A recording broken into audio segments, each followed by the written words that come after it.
All right, everybody. This is a weird special edition of the coffee break. I have my coffee. Jess, do you have anything to drink? Yep, I got coffee. Ah, beautiful. This is a legit coffee break. Cheers. And those of you who've been listening for any length of time have heard me mention Jess Kotzer over and over and over again because I've become one of her greatest fans this year. And last week, I got a chance to attend an online workshop that Jess presented that was all about automation. And I really enjoyed it. Now, there are a bunch of things that I've already automated, little pockets of things that I've automated for myself, like my email opt-ins and my email welcome sequence and, some of those things. And I've automated a big part of my podcast distribution stuff. But one of the things that just came up in a conversation that I thought would be fun for us to talk about and that would be really helpful would be to give people who are not really technically oriented kind of a real good overview of social media automation. All right. Now, Jess, when I say that, what are the things that people need to know? What's the easiest way, first of all, for people to automate any part of their social media? Okay, so let me cut me off if you need to translate in layman terms anything that I say. I want to make sure I'm communicating this right. Perfect. You know all the languages, so we'll go there. So I think the first thing we want to know about automation is what we don't know. So just getting comfortable with the theory. Automation, we're already automating so much in our life. Mm-hmm. A welcome sequence is automated. When you reply to an email and your signature is just automatically added, that's an automation. When you book something in your Calendly, that's an automation. And I think we don't realize how easy it is because it's all built in. Our tech is so pretty and tech friendly. We don't realize how tech savvy that we've really become. But when it comes to social media automation, I guess what you might not know is that we can cross post to different platforms. Or maybe you do know. There's tools like Hootsuite and Repurpose.io that help you cross post and schedule things so you can do this from one place instead of from Facebook and Twitter and LinkedIn.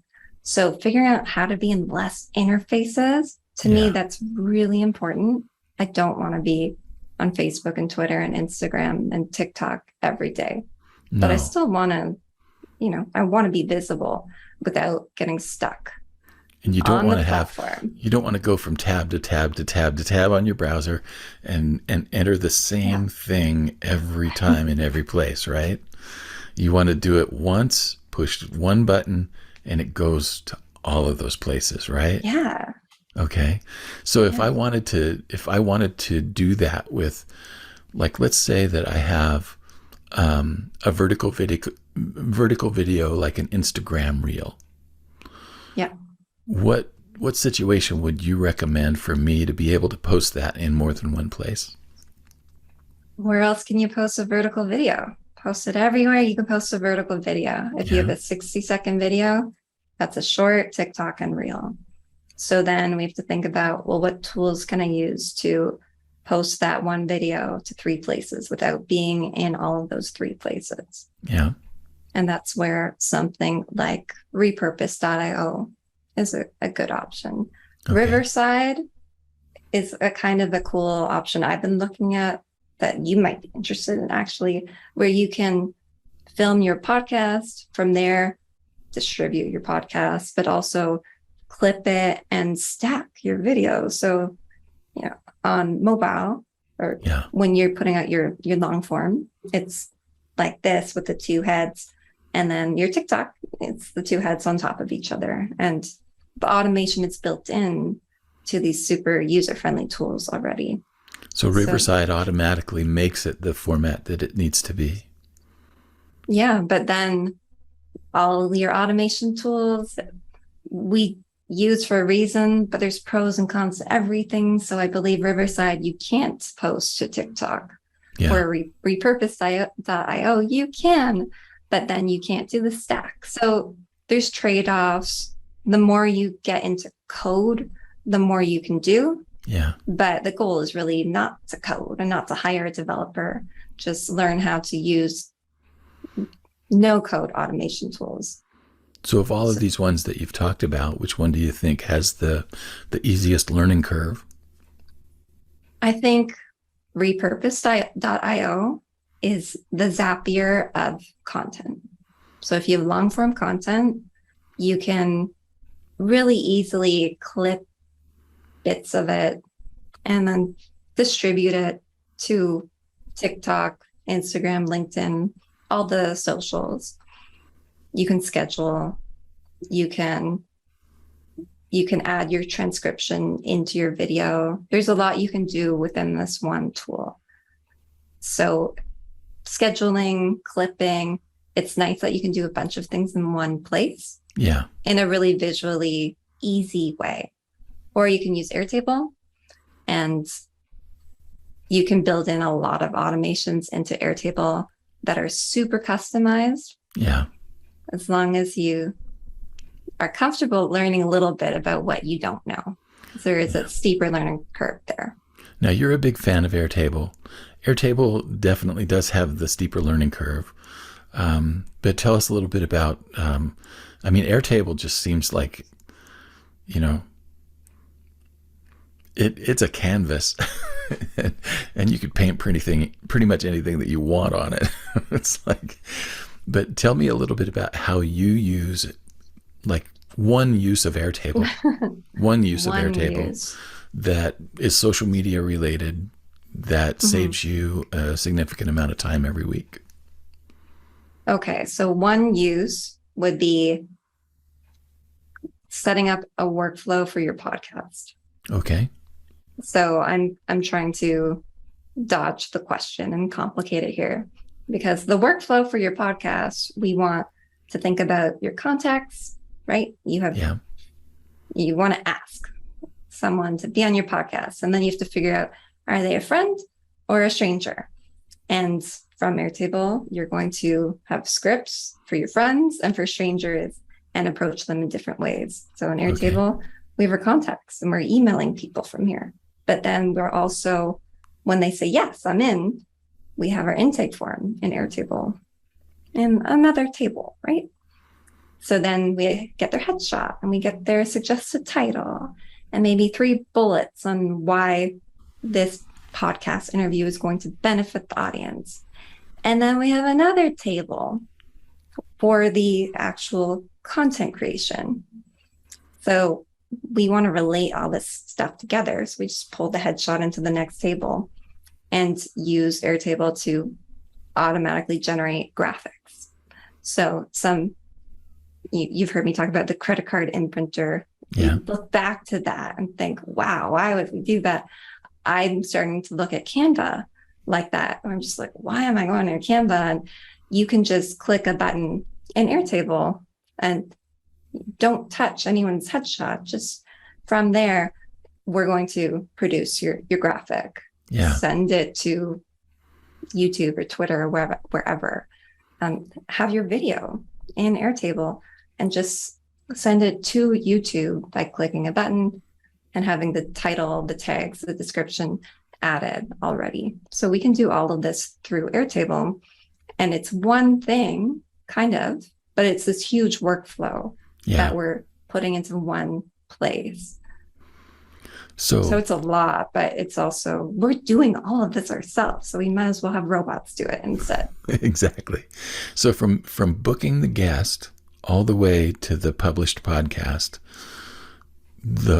almost the entire process is automated except for when you have to be on a microphone doing the interview. Yeah. Awesome. And that's the fun part. So that's fine. Well, let's get back to the social media aspect. Like, let's say that people are looking for a way to spend less time. Like, let's say that they're just getting tired of Facebook's games, but they still know that they need to be on Facebook. What can they do right now to lessen the amount of time that they spend on Facebook and still be present there through automation?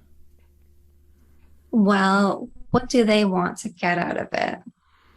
Mostly just exposure, I'm guessing. Yeah. They just want to stay in front of people.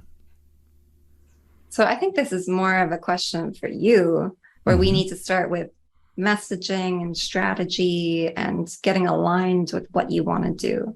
The automation part is the easy part, Yeah. but figuring out what I want to put out there is that's the hard part. Messaging and branding and figuring out who you're actually targeting and where you want to go in 10 years from, where you're trying to get to in 10 years. But in terms of being visible through automation, it's really just about deciding on your tech stack. Yeah. There's already a bunch of tools that you're probably using, and then figuring out, do they integrate with each other? Do I need to use something else, or is there something else is there something I'm using right now that I'm just not using it to its full capabilities? I think in my case, I just want to avoid with all, I don't want to go anywhere near the Meta Business Manager app at all. I don't want to go anywhere close to that. So for you, do you want to send, let's say you want to push this content to Facebook. Do you want to push the podcast, the YouTube video? Do you want to push this video as a video on Facebook? What do you pick? Well, let's say that it's better for me to put the video on Facebook. But actually, I want my video to go in all those places. Okay. So we want to put the video on all the places. Okay. So we want to push the video to Facebook as a Facebook video. We want to push it to YouTube as a YouTube video. Yep. Yeah. So we have this video. We're on Zoom right now. So you download this video upload it into Airtable. And then we would create something called webhooks. So you can click a button, and it's kind of like Airtable is calling Facebook, it's calling YouTube, and just saying, hey, put this video on this channel. And we just we articulate to Facebook and to YouTube, this field is the title. So put the title here. This field is the description. This is my Facebook description, but this is my YouTube description if you want. And here's some tags. Here's a handle that my guest gave me or not. And here's the video. And then you just click the button and then have the URL sent back to Airtable like that. And you could set up automation so that now your video is public. And as soon as that is public, you could set up a series of dominoes where we've set off one domino. So now we've posted to these channels, but maybe we are also sending a message to Twitter just to say, check it out on YouTube. Or, you could post a video on Twitter as well. And maybe in 30 days, you set up a delay. And now you wait 30 days, the square graphic that you auto-generated is going out to all of these platforms. And it's just a way to engage. So you're just pulling a quote from the interview, and then you've created your own question. Like, what do you think of that? To engage the audience rather than constantly being like, here's another link. Yeah. Sometimes we just want to post to ask engaging questions, and that's such an exhausting thing to do over and over and over again. And we don't need to. We could we just have conversations with friends, really focus on the business relationships we're building on camera. That's why I like podcasting. And turn that into content, snip it really quickly for shorts and TikToks and reels. Do a lot of repurposing without thinking about it 30 days later, 6 months later, whatever it is, have it reposted in different ways. So we're creating stuff, but we're not doing it chronically. Yeah. And we also, instead of paying social media managers, we're paying robots, 0.003 cents per hour. Or it's just such a difference in like how much you're spending with Yeah. time and money to actually build this really scalable brand. And these tools are here and they're friendly and anyone can do it. So the thing that's kind of cool then is that once you've done one automation, that can be reused over and over and over and over again. So it's like once you've done it once, all you're doing from that point on is changing the content.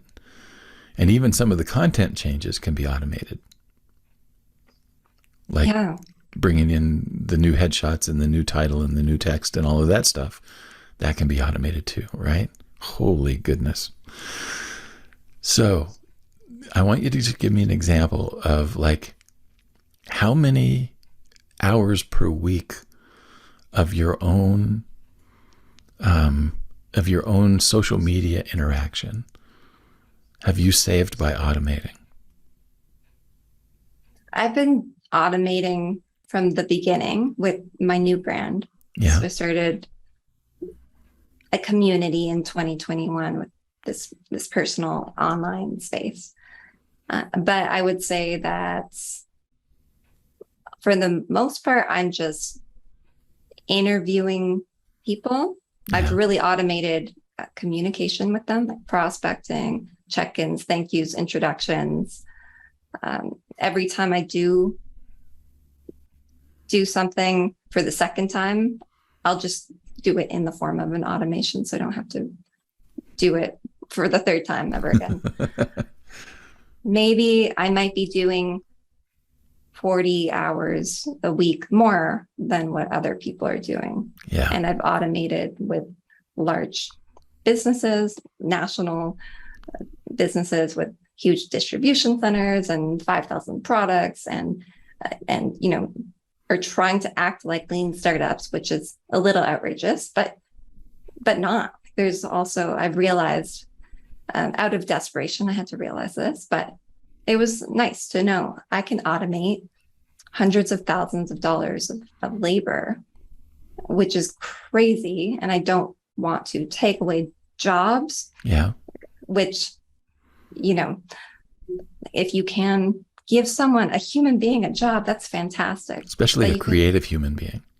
Yeah, let them do creative stuff. Yeah. And even your creative human beings can have automations in place so that we can all focus on the big stuff that's going to help us grow the business, not just maintain the house of cards. Right. So am I to understand then that you've probably automated to the point where you're getting another full work week of time back because you've automated? I would say more, it depends what you're doing, but if you're doing content, social media, yeah, accounting, as an entrepreneur, we're wearing so many hats. So yeah, we can work 300 hours a month, or we can automate a lot of this stuff that's really repetitive. So there's so much repetition. You've just basically doubled your output or more by automating. Yeah, and I've managed a lot of clients at once. Oh wow. Because I'm not doing a lot of the things that used to take me all day. I've been a bookkeeper. Yeah. Doing the one repetitive task at a time. And I don't do that anymore. Reports can be automated, everyone.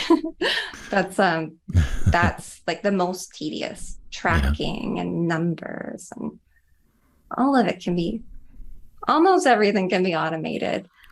Are you sure you want to give your contact information out for people to get in touch with questions? Or do you want to just be incognito? Well, maybe I should switch my camera since I'm now frozen. Yeah, you're frozen a little bit.